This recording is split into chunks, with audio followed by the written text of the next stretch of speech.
各位紐約與你嘅觀眾大家好，農曆新年，講完12生肖發達運，今集我哋講啲最實際嘅磚頭。喺紐約做業主，除咗要識計數睇回報，仲要講風水。有時遇到租霸唔交租，或者間屋放極都放唔出，可能就係風水出咗問題。今日就教大家2026馬年點樣報個地產吸金局。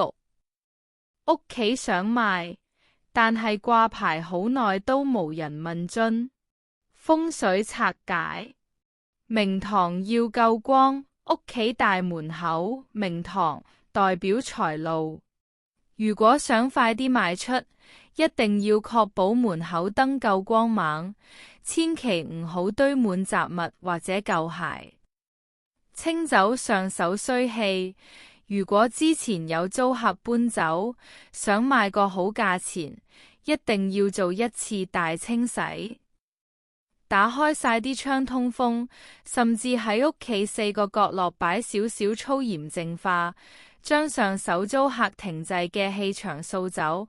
新買家入屋先會覺得個 vibe 好，自然快啲落票。重點2，做包租公婆點樣化解租霸同聚財。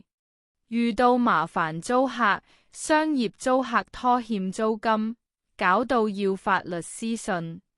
風水拆解，防水即係防漏財，風水學上水為財。如果你間出租屋有水喉漏水、廁所滴水，呢啲喺紐約舊樓好常見，一定要即刻搵人整。漏水即係漏財，亦都容易招惹到唔好嘅租客或者合約糾紛。大門風水，如果大門對正樓梯向下，退財局，可以喺門口加張紅色或者啡色地毯，或者喺玄關位加一盞長明燈，幫你穩住啲租金收入。重點3，馬年財位佈置，股票收租兩邊賺。風水拆解，無論你係住布魯克林、皇后區定曼哈頓，2026馬年都要揾出屋企嘅正財位。教觀眾喺財位擺放生命力強嘅大葉植物，例如發財樹，或者擺個夾萬斜線聚寶盤，入面放少少各國硬幣。呢個局唔單止旺收租，仲會旺埋你個人嘅股票同金融投資。總結與 call to action， 其實好嘅風水就係講求一個舒服、乾淨同通爽嘅環境。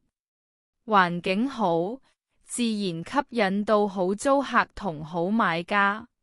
大家喺紐約做業主，有冇遇過啲咩奇難雜症？或者你而家有冇物業想放售？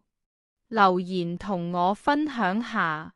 祝大家馬年租客日日交租，層樓年年升值。